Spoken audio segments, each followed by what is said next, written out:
kita akan masuk ke dalam firman Tuhan. Saya sangat excited about this. Kita akan baca 1 Yohanes 3 ayat 19 sampai 23. Ini adalah minggu yang ketujuh, minggu depan adalah yang terakhir. Dan kemudian kita akan masuk ke dalam khotbah berseri yang baru yang akan saya umumkan minggu depan, saudara ya. Kita akan berbicara tentang overcoming our impossibility. Mengatasi hal-hal yang mustahil, kemustahilan di dalam hidup kita. Oke, kita langsung baca aja 1 Yohanes 3 ayat 19 sampai 23. Kita baca sama-sama 1, 2, 3. Demikianlah kita ketahui bahwa kita berasal dari kebenaran.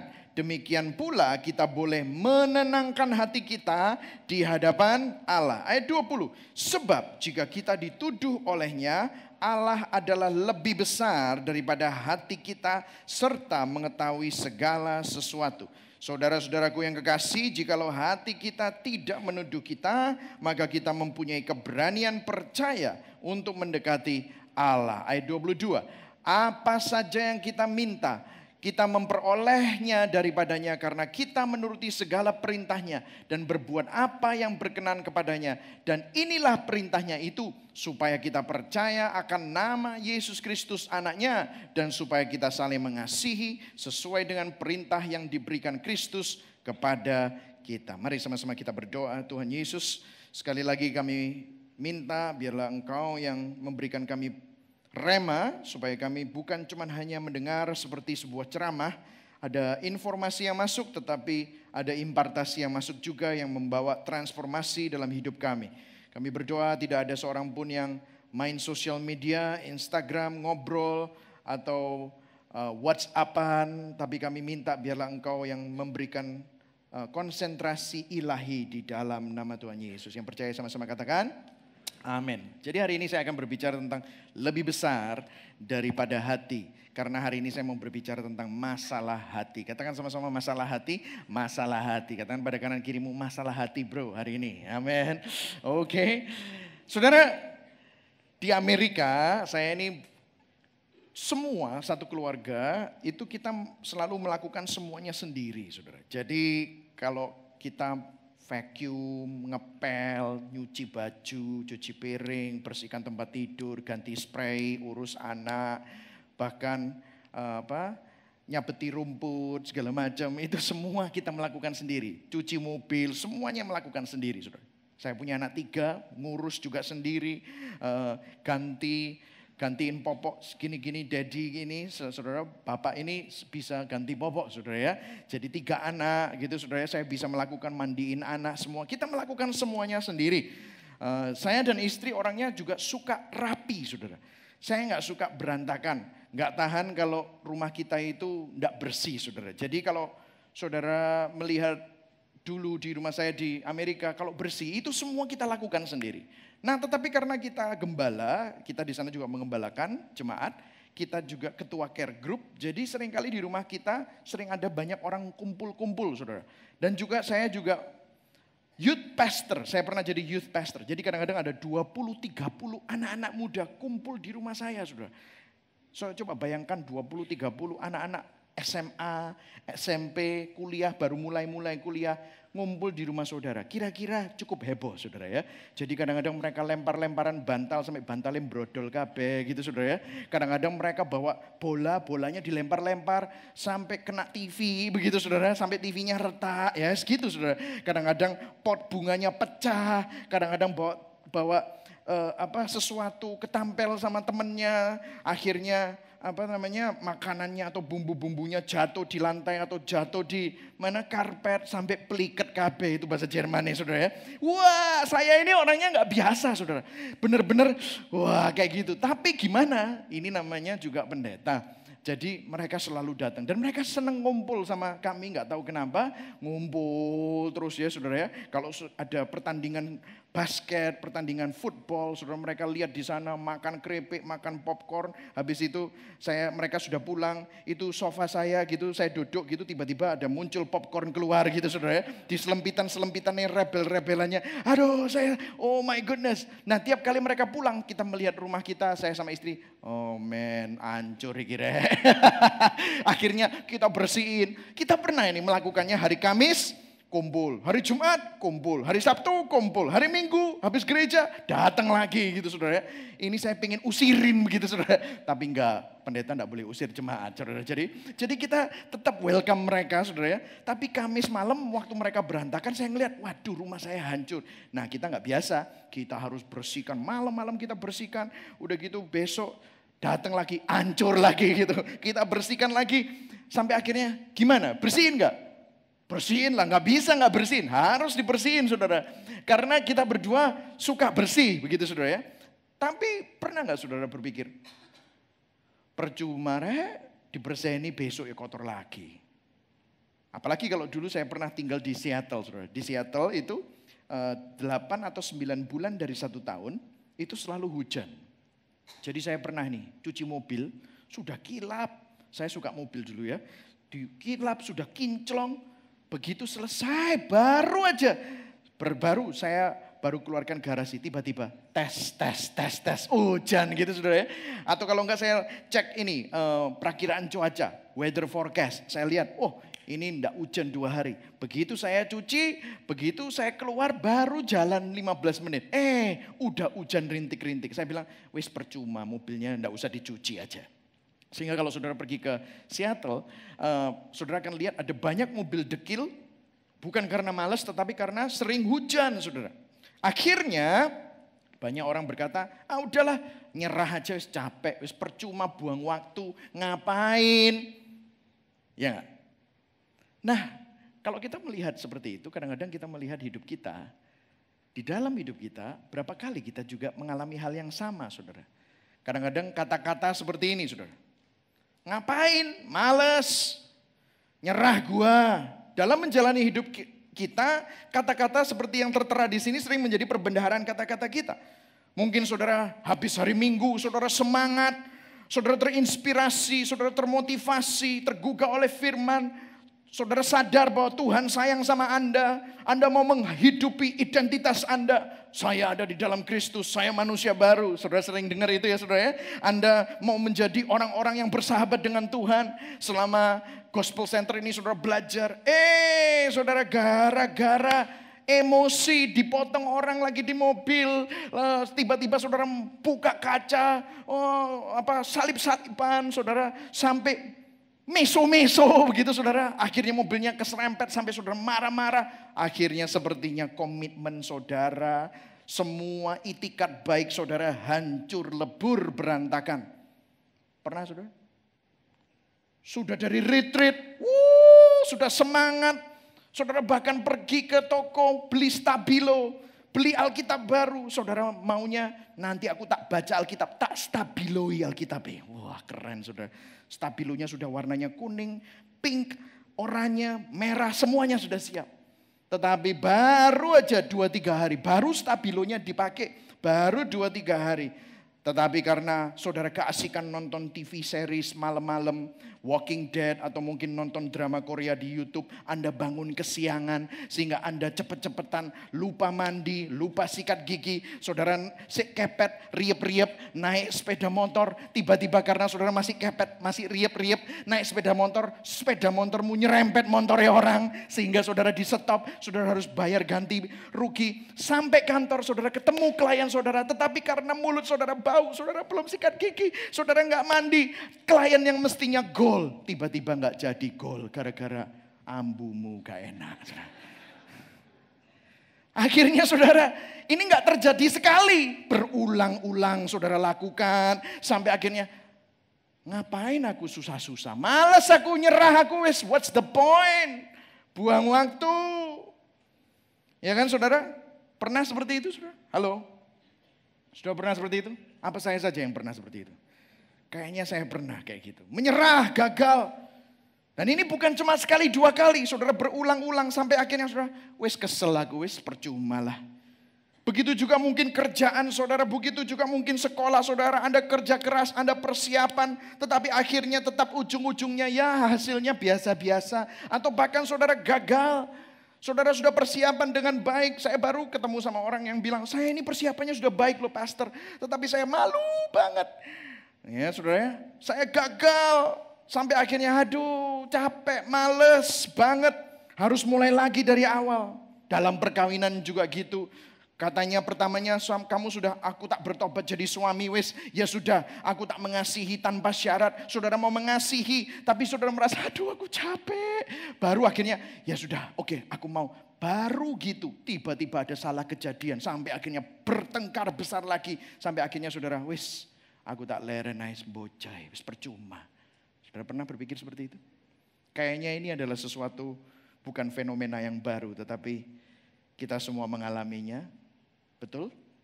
Saya melihat ada banyak yang gini-gini saudara ya. Ya. Gimana kita bisa bangkit lagi? Makanya saya tulis ini. Kalau udah gini gimana bangkitnya? Banyak orang yang sudah menyerah sampai akhirnya bahkan mereka ke gereja. Meskipun tubuh mereka di gereja tetapi hati mereka sudah menyerah. Halo? Makanya mereka udahlah. Makanya banyak orang bilang, wis aku gak mau terlalu fanatik, wis percuma. Been there dan that. Aku pernah semangat, aku pernah sungguh-sungguh, tetapi buktinya mana? Anda mengalami ini? Kalau Anda belum pernah mengalami, Anda masih semangat, saya mau kasih tahu, ini akan terjadi dalam hidup saudara. Waduh pastor kok kayak gitu sih? Loh saya mau berbicara tentang apa? Realita saudara. Kalau Anda tidak pernah mengalaminya dan aku sudah jadi orang Kristen lama, mungkin Anda bukan manusia. Tetapi kita semua pasti akan mengalaminya. Nah hari ini saya bukan hanya berbicara mengenai kerjaan, prestasi atau sekolah. Tapi saya mau menggali lebih dalam mengenai hati kita secara roh saudara. Di mana kita mungkin sudah menyerah. Begitu banyak orang Kristen mereka ke gereja tetapi hatinya sudah menyerah. Kalau Anda sedang mengalami ini, gimana cara bangkitnya? Saya nggak tahu, mungkin saudara merasa saya nggak tahu pastor cara bangkitnya. Apa yang bisa memotivasi saya lagi untuk bangkit? Karena saya percaya Tuhan ingin saudara bangkit, amin. Tuhan ingin saudara bangkit. Saya percaya Tuhan ingin menunjukkan kepada saudara bahwa kekuatannya lebih besar daripada kegagalan saudara. Tetapi mungkin saudara bingung caranya gimana. Nah saudara, hari ini saya mau berbicara tentang ini. Yohanes menulis, saudara, saya mau sedikit recap ya saudara. Di khotbah berseri ini kita belajar dari surat Yohanes. Minggu yang pertama, kita belajar bahwa kita dipanggil untuk bersahabat dengan Tuhan. Dan minggu yang kedua kita diajar bahwa Allah itu adalah terang. Tuhan menerangi kita sehingga semua dosa kita terekspos. Tetapi apa yang menjadi malu kita kalau dosa kita terekspos kan pasti malu, rasa bersalah. Tuhan tidak pernah menghakimi kita, justru Dia ingin merangkul kita dan memulihkan kita. Minggu yang ketiga kita belajar jangan gagal paham. Biarlah pengampunan yang kita terima, kasih karunia yang kita terima, itu menjadi dasar dan motivasi untuk kita bersahabat dengan Tuhan. Kita berharga di mata Tuhan. Dan kalau kita bersahabat dengan Dia, minggu yang keempat kita belajar bahwa kita bisa mengasihi orang yang berbeda dengan kita. Karena itu saya berbicara tentang rasisme, diskriminasi. Bahwa Tuhan tidak ingin kita melihat orang yang berbeda dengan kita. Malah kita perlu belajar melihat Yesus. Bahwa Yesus mengasihi mereka juga sama seperti Yesus mengasihi kita. Minggu kelima kita belajar ada apa dengan harta, seks, dan tahta. Mengasihi dunia itu bukan kegiatannya, tetapi sikap hatinya. Dan kalau kita bersahabat dengan Tuhan, maka itu akan mengubah hubungan kita dengan dunia. Kita tidak akan mengasihi dunia kalau kita bersahabat dengan Tuhan. Minggu ke-6 kita belajar tentang aspal. Asli kelihatannya tetapi palsu saudara. Tetapi saudara belajar bahwa antikris itu bukan orang tetapi spirit. Spirit antikris itu apapun yang mengurangi esensi bahwa Yesus Kristus adalah Tuhan. Dan kita disuruh tetap tinggal di dalam Tuhan. Nah saudara mendengar semua ini saudara termotivasi. Oke pastor, aku mau menghidupinya. Anda mulai menghidupinya, berusaha. Tetapi hari ini kalau mau jujur, ada berapa banyak di sini yang belum sempurna menghidupinya, saudara gagal di tengah jalan. Saudara pernah gagal di tengah jalan? Kita semua pernah gagal di tengah jalan. Dan kalau Anda merasa gagal, Anda merasa, aduh pastor kayaknya nggak nyampe deh. Apa yang pastor ceritakan itu kelihatannya nggak nyampe.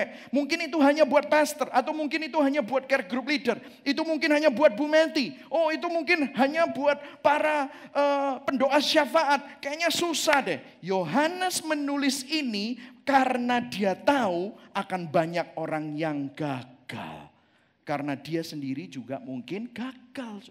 Dia menulis ini bahwa dia tahu kita pasti mengalami ini. Dia tahu saudara dan saya akan jatuh. Kita pasti akan mengalami kegagalan. Dia bakalan tahu orang-orang banyak yang bakal patah semangat. Nah, hari ini kita akan minta Tuhan untuk membukakannya bahwa meskipun saudara gagal, meskipun saudara sempat jatuh, saudara akan mempunyai kekuatan untuk bangkit kembali. Amin saudara. Amin saudara. Nah, saudara siap? Saudara siap? Kita akan sama-sama membukanya. Kita baca sama-sama. 1 Yohanes 3 ayat 19-20. Demikianlah kita ketahui bahwa kita berasal dari kebenaran. Katakan sama-sama, saya orang benar. Saudara tahu saudara orang benar? Saudara asalnya dari kebenaran. Kebenaranmu bukan dari perbuatanmu. Kebenaranmu bukan karena kamu baik. Kebenaranmu bukan karena kamu rohani. Meskipun kamu baik, meskipun kamu rohani, tetapi dosamu itu akan menghancurkan segala kebaikanmu. Firman Tuhan di Yesaya dikatakan bahwa kebaikan kita seperti kain kotor. Lah, kok bisa saya bilang saya orang benar? Kebenaranmu itu berasal dari Kristus. Yang setuju katakan amin. Kristus yang memberikan saudara kebenaran. Kamu menjadi orang benar karena Dia yang tidak mengenal dosa menjadi dosa supaya kamu menjadi benar di hadapan Tuhan di dalam Kristus. Nah, habis itu dia bilang begini, kalau kamu jatuh, it's okay, lihat. Demikian pula kita boleh menenangkan hati kita di hadapan Allah. Katakan sama-sama, tenang, tenang. Katakan kepada kanan kirimu, tenang bro, tenang. Amin, tenang, jangan takut. Semua mengalaminya. Kalau kamu sempat gagal, it's okay. Jangan merasa patah semangat. Jangan merasa aku gak bisa lagi, males nyerah. Tenang, katakan sama-sama tenang. Tenang, amin saudara, tenang. Terus dia bilang begini, ayat 20. Sebab jika kita dituduh olehnya. Nya di sini berbicara tentang hati kita. Tadi saya bicara kita ngomongin masalah hati. Kalau kita dituduh oleh hati kita. Bahasa Inggrisnya for whenever our heart condemns us. Do you know hati kita ini bahaya saudara. Saudara kalau saudara sadar, hati kita itu dibilang di sini menuduh kita. Saudara pernah dituduh oleh hati? Saya akan berikan contoh. Tahukah saudara hati saudara itu bisa ngomong sama dirimu sendiri? Halo? Lah ngomong dewe lah pastor. Kayak wong gendeng aja. Saudara pernah lihat orang gila ngomong komen-komen? Guing-guing saudara pernah kan ngelihat bukan kayak gitu. Tetapi setiap kita berapa banyak saudara sadar bahwa hati kita suka ngomong sama diri kita. Hati kita saya mau kasih tahu kata-kata rohaninya. Hatimu itu suka khotbah sama kamu. Halo? Iya loh. Khotbahnya hatimu itu jauh lebih hebat daripada khotbahnya Pastor Michael. Sungguhan. Hatimu itu suka khotbah sama kamu, bahkan firman Tuhan yang kamu dengar kadang-kadang bisa kalah loh sama hatimu kalau hatimu khotbah. Halo, pernah nggak saudara?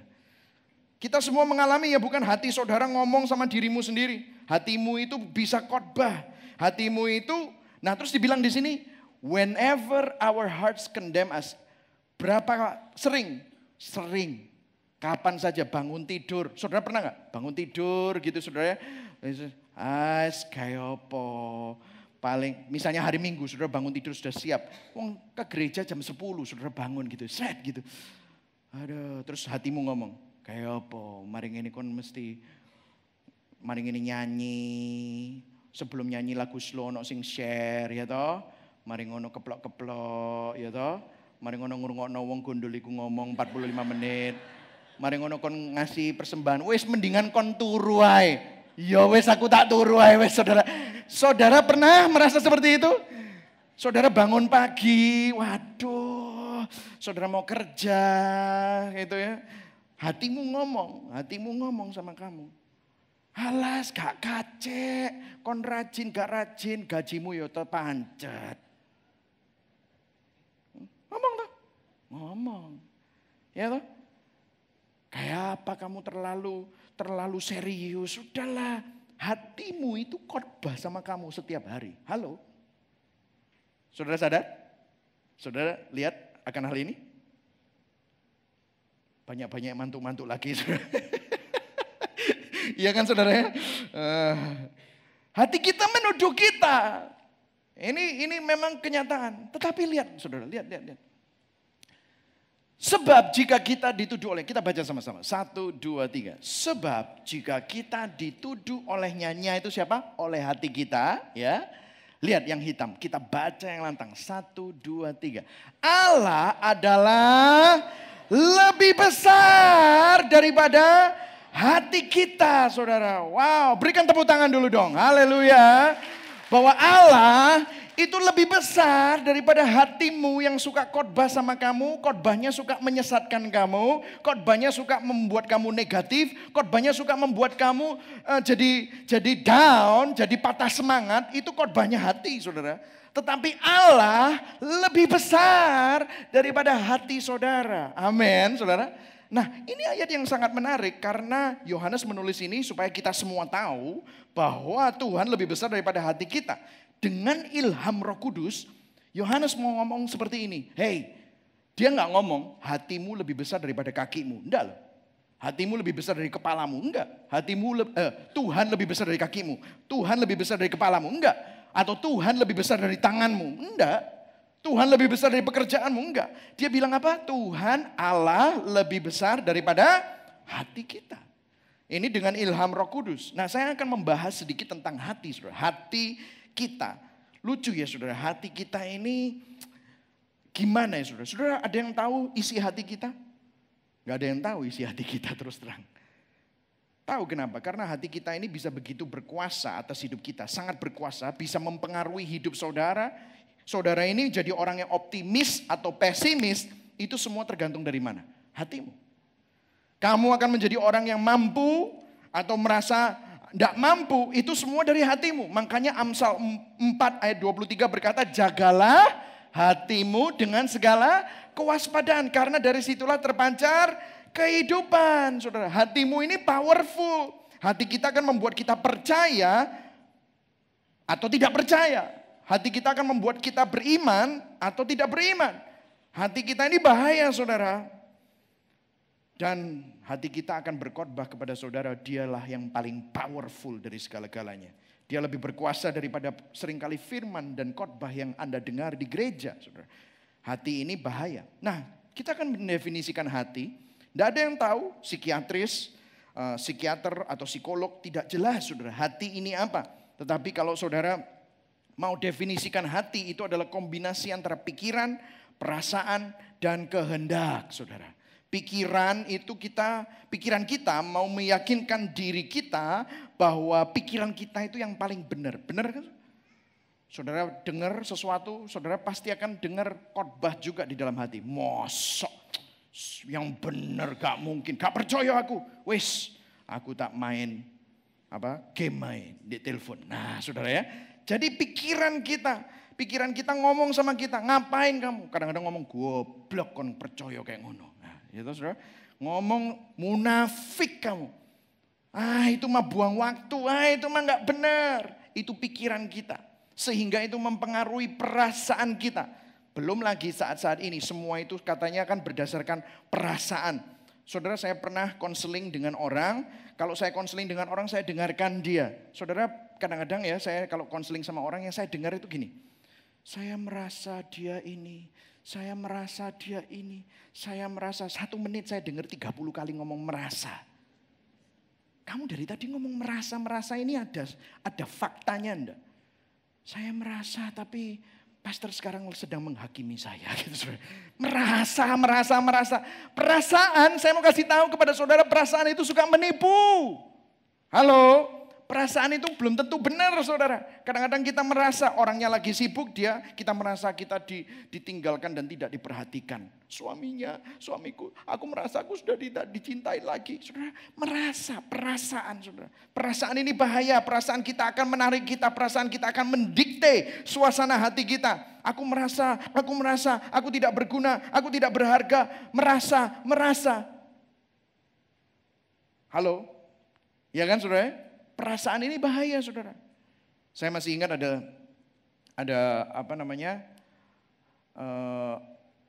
Theophilus Hendra, Bapak Pendeta Theophilus Hendra, dia bilang gini, aku tidak harus baca firman, tapi aku haus baca firman. Tidak harus baca firman, tetapi orang yang Kristen itu haus baca firman. Nah terus perasaan kan ngomong gini, perasaanmu. Lah kok nak saiki gak haus toh? Ya gak usah. Oh iya bener ya. Nah, hati saudara khotbah. Gak usah harus, kan gak harus. Haus. Lah aku kan gak haus saiki. Ya gak usah. Enak saudara. Haus. Ini perasaan saudara. Perasaan atau enggak saudara? Nih saya kasih contoh. Kita berapa banyak di sini sadar bahwa kalau Anda semakin berumur Anda perlu belajar untuk hidup sehat, olahraga. Saudara mau ke gym misalnya. Aduh, saudara perlu lari, perlu treadmill, perlu olahraga. Aduh, kurang motivasi. Pikiranmu akan berusaha cari alasan untuk supaya kamu tidak pergi ke olahraga. Pikiranmu akan ngomong, repot toh, kamu kan repot toh, repot ya. Kamu kan sekarang kan banyak kerjaan toh, iya. Terus perasaanmu jadinya, ya aku repot ya, aduh aku kok males ya. Nah gini loh, kon repot, males, butuh energi toh, iya. Nek ngono kene makan bakmi ae lu enak. Jadi daripada olahraga, akhirnya hati saudara mikir, iya kayak apa ya olahraga, aku saiki repot, kok kurang energi, aku tak mangan bakmi aja saudara. Jadi akhirnya pikiran saudara bilang sama perasaan saudara sehingga kehendak saudara membuat keputusan untuk melakukan sesuatu yang bertentangan sama sekali dengan apa yang semestinya kamu harus lakukan. Itu hati kita. Dan seringkali hati kita sangat berkuasa. Benar gak saudara? Ini bahaya karena kalau pikiran kita menjadi Tuhan kita, perasaan kita menjadi Tuhan kita, betapa sesatnya hidup kita. Yang setuju katakan amin? Ya. Hari ini kita belajar bahwa hati kita ini bahaya. Sedangkan dunia mengajari ini. Saudara. Wah, saudara lihat Hollywood, semua Hollywood kan bilang gini, follow your heart. Mangan bakmi terus. Saudara. Gak usah kerja, ya kan? Follow your heart. Disney kan? Follow your heart, gitu saudara. Itu follow apa? Perasaanmu, ikuti perasaanmu. Gak kepingin, gak usah. Gak niat, gak usah. Gak mau datang, gak usah datang. Gak mau nyopo, gak perlu nyopo, ya kan? Follow your heart. Saudara. Wow, ini bahaya loh saudara. Ini yang ditebarkan di mana-mana. Pikiranmu yang menyesatkan itu kamu jadikan patokan. Ya kan? Follow your heart itu artinya perasaanmu yang belum tentu benar itu kamu jadikan patokan dan kamu ikuti. Tersesat saudara. Are you with me? Saudara lihat ini? Dari tadi banyak mantuk-mantuk saudara. Ya. Suami. Bojo kuwi mentol tak tempeling. Silakan. Follow your heart, ya kan?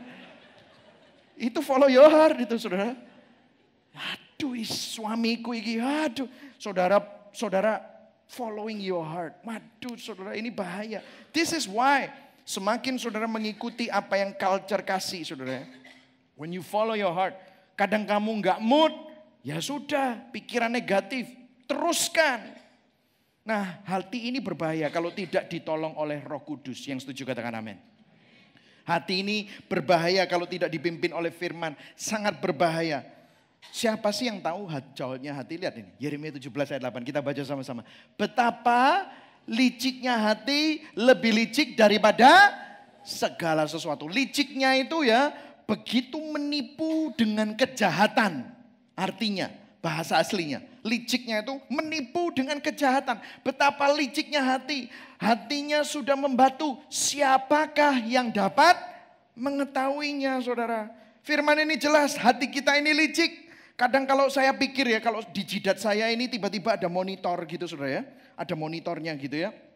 Saya mungkin terus di sini tak kasih tulisan. Pendeta mateng kon ya. Jalan-jalan tiba-tiba. Loh aku kok bisa punya pikiran kayak gitu ya. Waduh. Saudara jalan-jalan gitu ya. Ini maaf ya. Ini agak vulgar dikit. Jalan-jalan gitu ya saudara. Ngelihat orang mukanya, saudara saya nggak seneng gitu. Oh mukanya metesek, mentol tak congor gitu saudara. Loh aku kok mikir kayak gitu ya saudara. Parah ini. Aku kok mikir kayak gitu ya. Loh terus terang saudara. Terus saya jalan, saya pernah kan cerita ini. Di TB itu kan kelihatan tinggi gitu. Tiba-tiba hati saya, loncat toh. Kok bisa mikir kayak gitu? Gendeng. Iya, saudara. Saya bingung saudara, kok bisa ya mikir kayak gitu? Saya sampai nanya kan, apakah hanya saya sendiri? Gitu. Oh ternyata, enggak, aku juga pernah kayak gitu. Ternyata banyak loh orang yang mikir kayak gitu. Kadang-kadang kalau kita pikirkan ada monitornya gitu ya, aduh aku malu saudara. Kalau sampai kita ini memeriksa hati kita dan hati kita itu yang keluar itu seperti itu. Mungkin Anda juga kaget sendiri dengan keadaan hati Anda. Tiba-tiba, kok bisa ada ini ya saudara? Kok kotor banget ya? Kok jahat banget ya? Kok sadis banget? Saudara pernah tukaran sama suamimu dan istrimu dan saudara bayangkan apa yang saudara akan lakukan terhadap suamimu dan istrimu? Gitu saudara ya. Dalam hati tapi saudara nahan. Ya masih 5 tahun kawin ya sih nahan gitu saudara. Tapi pernah saudara, akhirnya saudara nggak kuat. Gitu saudara. Follow your heart kan, ikuti saudara. Jadi ini yang terjadi saudara, betapa liciknya hati. Martin Luther bilang begini saudara. Feelings come, feelings go, feelings are deceiving. Perasaan itu datang, perasaan pergi, perasaan itu selalu menipu. My word is the word of God. Tetapi yang menjadi peganganku itu adalah firman Tuhan. Nothing else is worth believing. Tidak ada hal yang lain yang layak untuk dipercayai, saudara. Jadi Martin Luther bilang perasaan ini menipu. Roma 7 juga dikatakan bahwa Paulus bilang bukan apa yang aku kehendaki namun yaitu yang baik yang aku perbuat, melainkan apa yang tidak aku kehendaki yaitu yang jahat yang aku perbuat. Celaka aku. Rasul Paulus saja bilang begitu. Aku ini maunya baik, tetapi bukan yang baik yang aku lakukan, tetapi yang jahat malah yang aku lakukan. Wow, tetapi saya hari ini ada kabar baik. Katakan sama-sama ada kabar baik. Katakan kepada kanan kirimu, kabar baik bro. Amin saudara. Katakan sama-sama bahwa Allah lebih besar daripada hati kita. Tuhan itu lebih besar daripada hati kita. Amin saudara. Artinya hatimu meskipun menyesatkan, hatimu meskipun kadang-kadang membuat engkau jadi patah semangat. Tapi saya mau kasih tahu, Allah sanggup untuk mengubah hatimu. Allah sanggup untuk memutarbalikkan apa yang hatimu membuat engkau menyesatkan itu dibawa balik kepada Tuhan. Yang setuju katakan amin. Karena itu saudara, waktu saudara mendengar firman, tahu nggak saudara, firman Allah itu adalah pikiran Tuhan. Waktu saudara mendengar Injil, pikiran Tuhan itu diimpartasikan di dalam pikiran saudara. Sehingga hati saudara dirubah dari dalam keluar. Karena kehidupan saudara itu awalnya dari hati. Tetapi Tuhan ingin mengubah hati saudara. Amin saudara. Karena itu kalau pikiran saya sesat, saya perlu melihat firman Tuhan. Itu loh saudara, pentingnya baca firman Tuhan. Baca firman Tuhan itu begini. Tadi saya kembali lagi. Aku kan tidak harus baca firman Tuhan tetapi aku haus. Waktu saudara, aku sekarang lah enggak haus. Kalau dunia bilang, ya wis gak usah. Follow your heart. Tetapi disinilah firman Tuhan berkata, orang benar hidup oleh iman. Saudara tahu bahwa firman Tuhan itu adalah pikiran Allah. Tetapi pikiranmu ini kacau. Disinilah saudara melangkah dengan iman.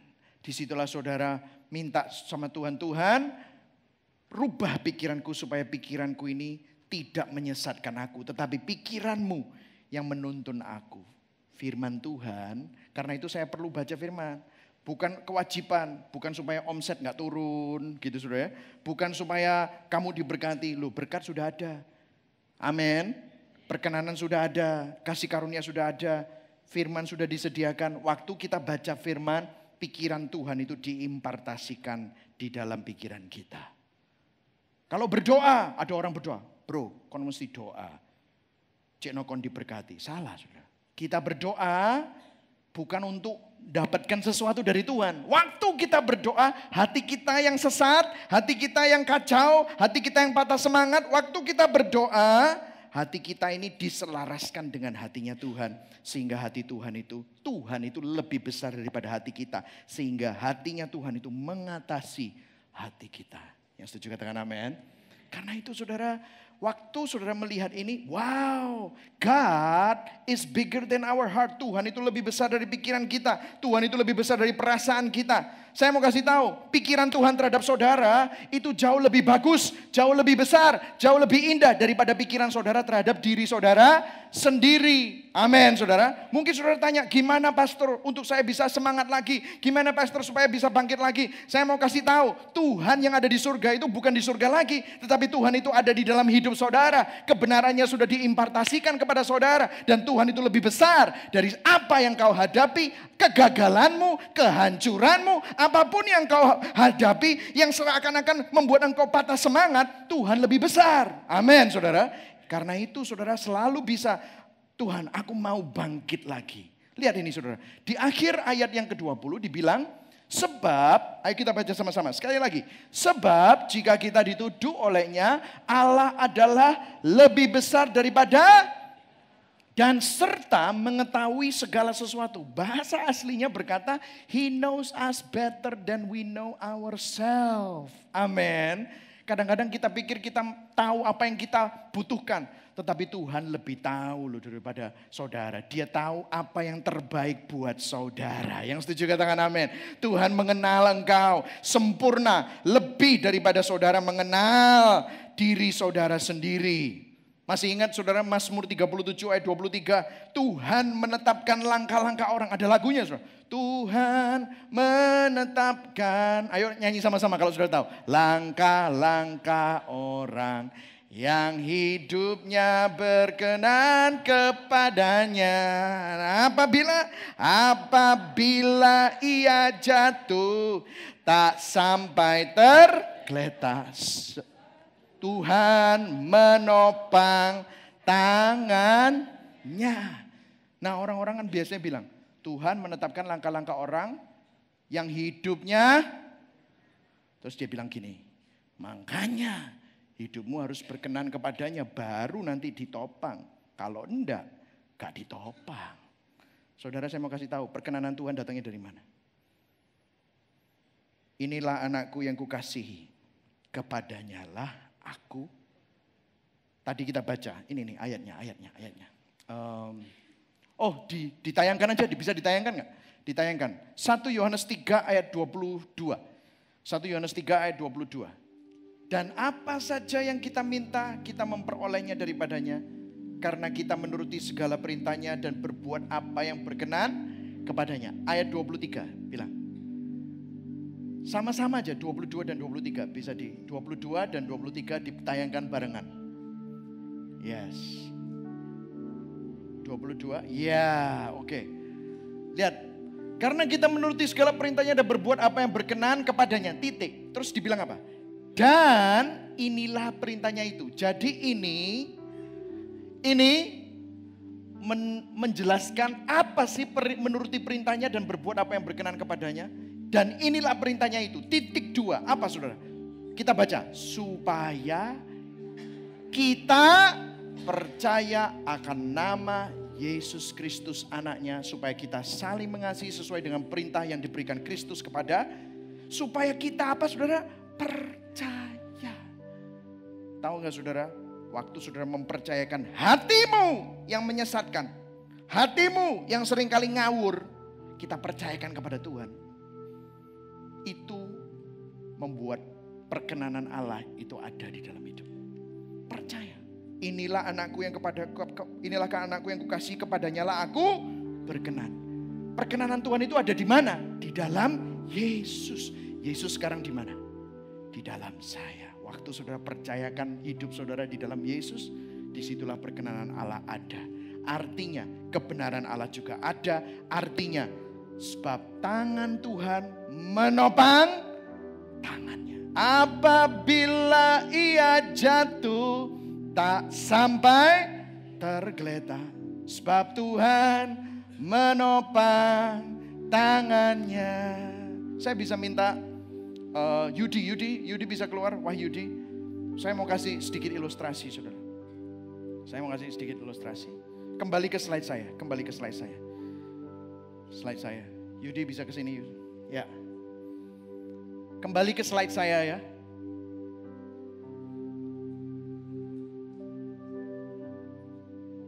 Oke.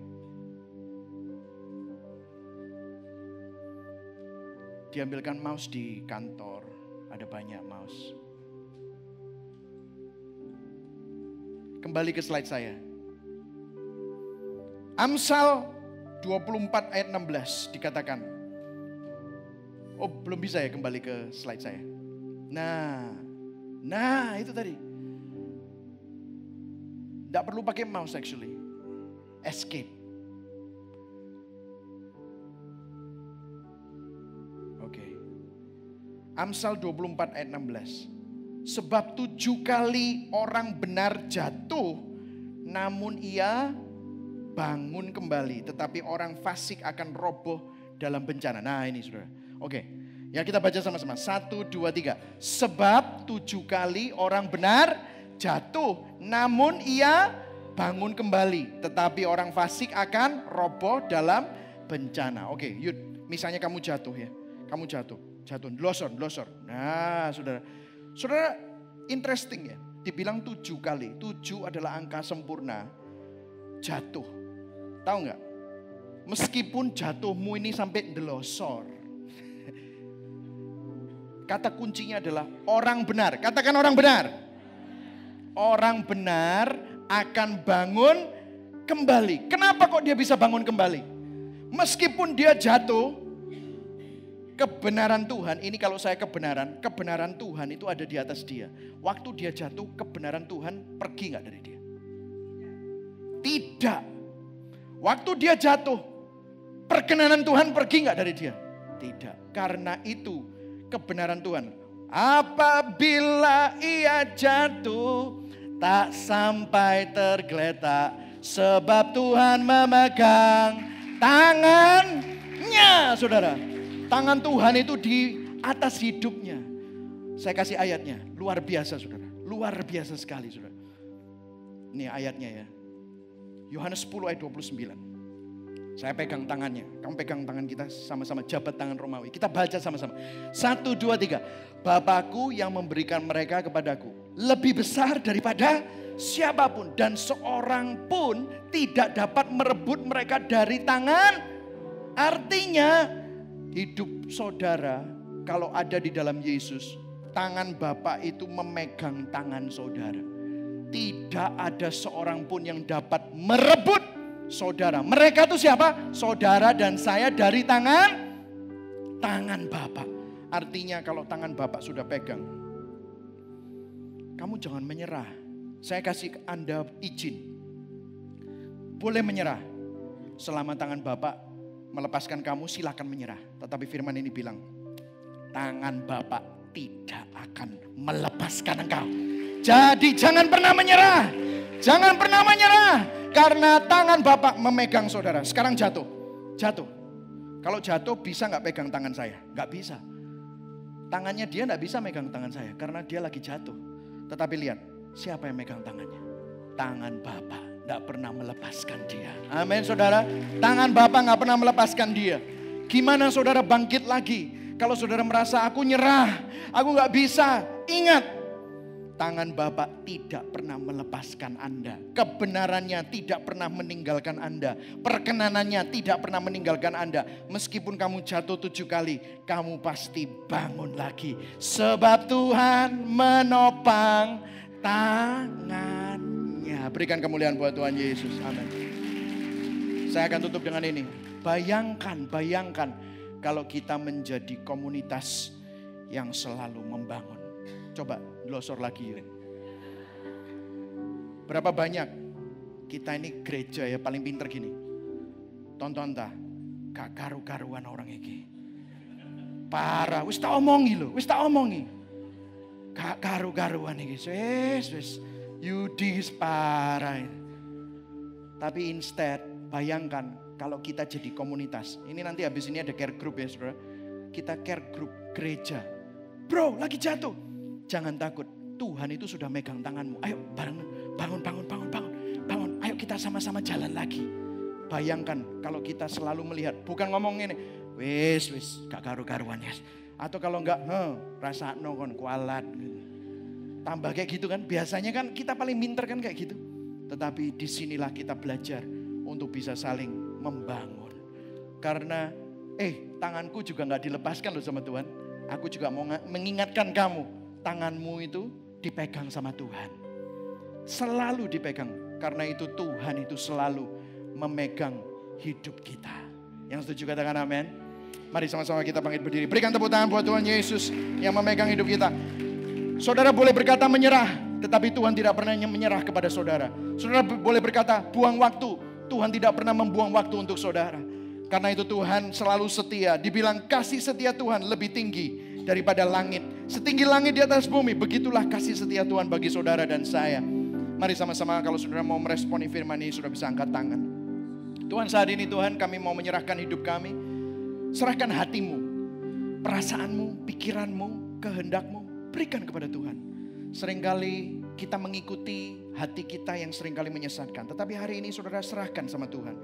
Biarlah apa yang menjadi dambaan hatimu itu bukan hal-hal yang kau cari-cari sendiri. Perasaanmu itu sering menipu, tetapi biarlah engkau menyelaraskan hatimu kepada Tuhan. Tuhan, aku berdoa impartasikan hatimu. Engkau lebih besar daripada hati kami yang seringkali menyesatkan kami. Berikan kekuatan Tuhan. Hari ini Tuhan seringkali hati kami menuduh kami sakit kamu, menuduh kami berdosa kamu, menuduh kami munafik kamu. Tetapi biarlah hari ini kami mendengar Roh Kudus-Mu yang berkata kamu sudah sembuh. Yang berkata kamu bukan orang munafik, kamu orang benar. Yang berkata bahwa Tuhan sayang sama kamu. Kasih-Nya dicurahkan di atas kayu salib buat kamu. Dia sudah bangkit sehingga kamu menjadi orang yang lebih daripada pemenang. Tuhan memegang tanganmu. Engkau tidak akan sampai tergeletak. Orang benar boleh 7 kali jatuh, tetapi dia akan bangun kembali. Hari ini aku berdoa biar jemaatmu menjadi jemaat yang bangkit. Bukan lagi jemaat yang jatuh. Bukan lagi jemaat yang tinggal di dalam kejatuhan mereka. Tetapi mereka mengalami kuasa kebangkitan Kristus di dalam nama Yesus. Yang sakit disembuhkan. Yang mengalami jalan buntu menerima terobosan. Yang membutuhkan mujizat menerima mujizat. Yang membutuhkan damai sejahtera mendapatkan damai sejahtera berlimpah, berlimpah, berlimpah di dalam nama Tuhan Yesus. Terima kasih Bapak. Di dalam nama Tuhan Yesus terima ini. Saudara ucapkan yang baik. Ucapkan yang baik. Tuhan, Engkau lebih besar daripada hati kami. Kami orang benar di hadapan-Mu Tuhan. Di dalam nama Tuhan Yesus. Yang percaya dan menerima sama-sama katakan amin. Berikan tepuk tangan buat Tuhan Yesus yang luar biasa. Silakan duduk saudara.